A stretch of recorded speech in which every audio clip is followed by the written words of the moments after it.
Hello my beautiful viewers, welcome back to my channel. ಏನು ಮಾಡ್ತಾಯಿದ್ದೀನಿ ಅಂತ ನೋಡ್ತಾ ಇದ್ದೀರಾ? ನಾನಿವತ್ತು ಸೋಯಾ ಚಂಕ್ನ ಉಪಯೋಗಿಸಿ ಒಂದು ಒಳ್ಳೆ ಬ್ರೇಕ್ಫಾಸ್ಟ್ ರೆಸಿಪಿನ ಯಾವ ರೀತಿ ಮಾಡ್ಕೋಬೋದು, ಜಾಸ್ತಿ ಸ್ಪೈಸಸ್ ಇಲ್ದಲೇ, ಜಾಸ್ತಿ ಮಸಾಲೆ ಇಲ್ದಲೇ, ತಿಂದಾಗ ನಮ್ಮ ಹೆಲ್ತ್ಗೆ ಲೈಟ್ ವೆಯ್ಟ್ ಆಗಿರಬೇಕು, ಎಲ್ಲರಿಗೂ ಕೂಡ ಈಸಿಯಾಗಿ ಡೈಜೆಸ್ಟ್ ಆಗಬೇಕು. ಆ ರೀತಿ ಮಾಡೋದನ್ನು ನಿಮಗೆ ತೋರಿಸ್ಕೊಡ್ತಾ ಇದ್ದೀನಿ. ಬನ್ನಿ ಹಾಗಾದರೆ ನೋಡೋಣ.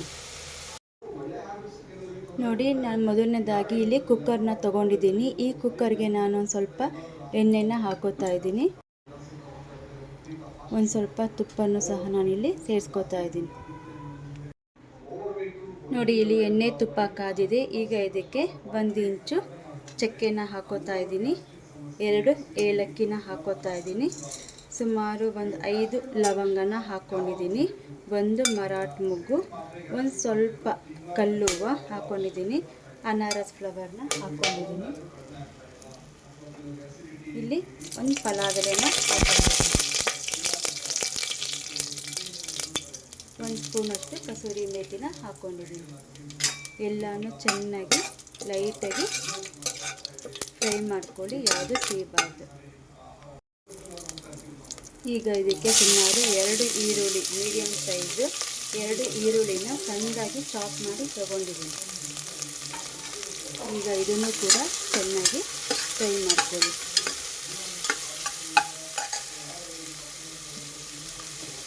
ಈರುಳ್ಳಿ ಬೇಯಬೇಕಲ್ಲ, ಅದಕ್ಕೆ ಒಂದು ಸ್ವಲ್ಪ ಉಪ್ಪನ್ನು ಸೇರಿಸ್ಕೊತಾ ಇದ್ದೀನಿ.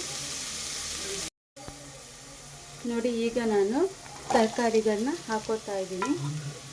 ಬೀನ್ಸು, ಕ್ಯಾರೆಟು, ಬಟಾಣಿ ಮತ್ತು ಕ್ಯಾಪ್ಸಿಕಮ್ಮು, ಆಲೂಗೆಡ್ಡೆ, ಇಷ್ಟು ನಾನು ವೆಜಿಟೇಬಲ್ಸ್ನ ಇಲ್ಲಿ ತೊಗೊಂಡಿದ್ದೀನಿ. ನಿಮಗೆ ನಿಮ್ಮ ಮಕ್ಕಳಿಗೆ ಯಾವುದು ಇಷ್ಟನೋ ಆ ವೆಜಿಟೇಬಲ್ಸ್ನ ನೀವು ಹಾಕೋಬೋದು.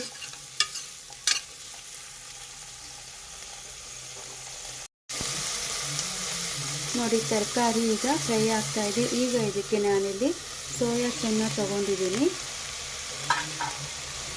ಈ ವೆಜಿಟೇಬಲ್ ಜೊತೆಗೇ ಸೋಯಾ ಚಂಕ್ಸು ಕೂಡ ನೀವು ಚೆನ್ನಾಗಿ ಫ್ರೈ ಮಾಡ್ಕೋಬೇಕು. ಸೋಯಾ ಚಂಕಲ್ಲಿ ತುಂಬಾ ಪ್ರೋಟೀನ್ ಅಂಶ ಇರುತ್ತೆ. ನಮಗೆ ಮಕ್ಕಳಿಂದ ಹಿಡಿದು ದೊಡ್ಡವ್ರವರೆಗೂ ತುಂಬಾ ಒಳ್ಳೆಯದು. 0 ಕೊಲೆಸ್ಟ್ರಾಲು ಕೂಡ ಇದು. ಎಸ್ಪೆಷಲಿ ನಮ್ಮಂಥ ಲೇಡೀಸ್ಗೆ ಹಾರ್ಮೋನ್ ಇಂಬ್ಯಾಲೆನ್ಸ್ ಆಗೋದನ್ನು ಕಮ್ಮಿ ಮಾಡುತ್ತೆ. ಹಾರ್ಟ್ ಹೆಲ್ತ್ಗೂ ಕೂಡ ಇದು ತುಂಬಾ ಒಳ್ಳೆಯದು, ಸ್ಕಿನ್ಗೂ ಒಳ್ಳೆಯದು, ವೆಯ್ಟ್ ಲಾಸು ಕೂಡ ಇದು ಮಾಡುತ್ತೆ. ನಾನಿವತ್ತು ಈ ಸೋಯಾ ಚಂಕ್ನ ಉಪಯೋಗಿಸಿ ಯಾವ ರೀತಿ ಮೈಲ್ಡಾಗಿ, ಜಾಸ್ತಿ ಮಸಾಲೆ ಇಲ್ಲ, ಸ್ಪೈಸಸ್ ಇಲ್ಲ, ಆ ರೀತಿ ಮಕ್ಕಳಿಂದ ಹಿಡಿದು ದೊಡ್ಡವ್ರವರೆಗೂ ಕೂಡ ಇದನ್ನು ಇಷ್ಟಪಟ್ಟು ತಿನ್ಬೋದು. ನೋಡಿ, ಸೋಯಾ ಚಂಕು ಫ್ರೈ ಆಗ್ತಾಯಿದೆ. ಈಗ ನಾನು ಸುಮಾರು 5 ಮೆಣಸಿನ್ಕಾಯಿನ ಹಾಕ್ಕೊಂಡಿದ್ದೀನಿ. ಮೆಣಸಿನ್ಕಾಯಿನ ಯಾವುದೇ ಕಾರಣಕ್ಕೂ ನಾನು ಸ್ಪ್ಲಿಟ್ ಮಾಡಿಲ್ಲ, ಫುಲ್ ಮೆಣಸಿನ್ಕಾಯಿನ ಹಾಗೆ ಹಾಕಿದ್ದೀನಿ. ಒಂದು ಸ್ವಲ್ಪ ಪುದೀನಾನ ಹಾಕ್ಕೋತಾ ಇದ್ದೀನಿ ಮತ್ತು ಕೊತ್ತಂಬರಿ ಸೊಪ್ಪನ್ನು ಸಹ ನಾನಿಲ್ಲಿ ಹಾಕ್ಕೋತಾ ಇದ್ದೀನಿ. ಎಲ್ಲನೂ ಚೆನ್ನಾಗಿ ಫ್ರೈ ಆಗಬೇಕು. ಸೊ ಈ ಮೀಲ್ ಮೇಕರ್ ಪಲಾವು ಇನ್ನೇನು ಮಕ್ಕಳಿಗೆಲ್ಲ ಸ್ಕೂಲ್ ಸ್ಟಾರ್ಟ್ ಆಗುತ್ತೆ. ಸೊ ನೀವು ಲಂಚ್ ಬಾಕ್ಸ್ಗೆ ತುಂಬಾ ಮಾಡಿಸ್ದಂಗಿರುತ್ತೆ ಇದು. ಮಕ್ಕಳು ಸಹ ಆರಾಮಾಗಿ ಬಾಕ್ಸ್ನ ಖಾಲಿ ಮಾಡ್ಕೊಂಡು ಬರೋದಂತೂ ಗ್ಯಾರಂಟಿ. ಒಂದು ಸಲ ಈ ಥರನೂ ನೀವು ಟ್ರೈ ಮಾಡಿ ಮನೆಯಲ್ಲಿ.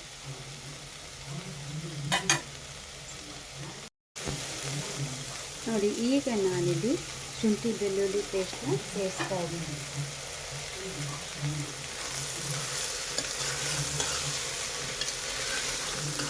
ಇದಕ್ಕೆ ಯಾವುದೇ ರೀತಿ ಮಸಾಲೆ ರುಬ್ಬೋ ಅವಶ್ಯಕತೆ ಇರಲ್ಲ, ಯಾವುದೇ ರೀತಿ ಪುಡಿಗಳು ಸಹ ಇದಕ್ಕೆ ಬೇಕಾಗಿರಲ್ಲ. ಅಷ್ಟು ಚೆನ್ನಾಗಿರುತ್ತೆ ಇದು. ನೋಡಿ, ಎಲ್ಲ ಚೆನ್ನಾಗಿ ಫ್ರೈ ಆಗಿದೆ. ಈಗ ನಾನು 1/4 ಲೋಟ ನೀರನ್ನು ನಾನು ಕುದಿಯೋದಕ್ಕೆ ಇಟ್ಟಿದ್ದೆ. ಈಗ ನಾನು ನೀರನ್ನ ಸೇರಿಸ್ತಾ ಇದ್ದೀನಿ. ನಾನಿಲ್ಲಿ 1 ಲೋಟ ಅಕ್ಕಿನ ತಗೊಂಡಿದ್ದೀನಿ.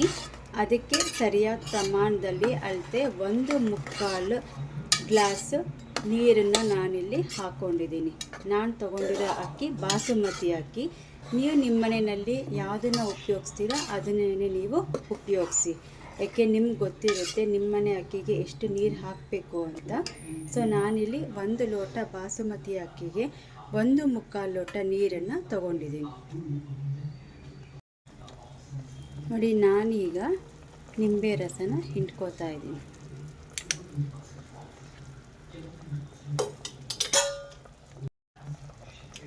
ನೋಡಿ, ನೀರು ಕುದೀತಾ ಇದೆ. ಈಗ ಇದಕ್ಕೆ ನಾನು ನೆನೆಸಿಟ್ಕೊಂಡಿದ್ನಲ್ಲ ಬಾಸುಮತಿನ ಹಾಕೋತಾ ಇದ್ದೀನಿ. ಸುಮಾರು 1 ಲೋಟ ಬಾಸುಮತಿ ಅಕ್ಕಿನ ನಾನಿಲ್ಲಿ ತೊಗೊಂಡಿದ್ದೀನಿ. 1 ಅವರ್ ಮುಂಚೆನೇ ನಾನು ನೆನೆಸಿಟ್ಕೊಂಡಿದ್ದೆ. ಅದಕ್ಕೆ ಅಳತೆ ನೀರು 1/4 ಗ್ಲಾಸ್ ನೀರನ್ನ ಹಾಕ್ಕೊಂಡಿದ್ದೀನಿ.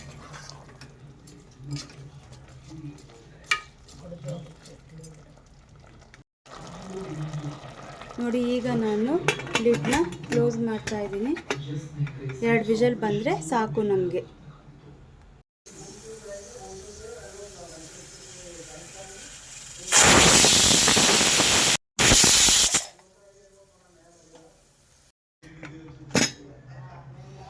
ನೋಡಿ ಫ್ರೆಂಡ್ಸ್, ಎಷ್ಟು ಚೆನ್ನಾಗಿ ಸೋಯಾ ಪಲಾವ್ ರೆಡಿಯಾಗಿದೆ. ಇದನ್ನು ಜೆಂಟ್ಲಿಯಾಗಿ ಟರ್ನ್ ಮಾಡಿ.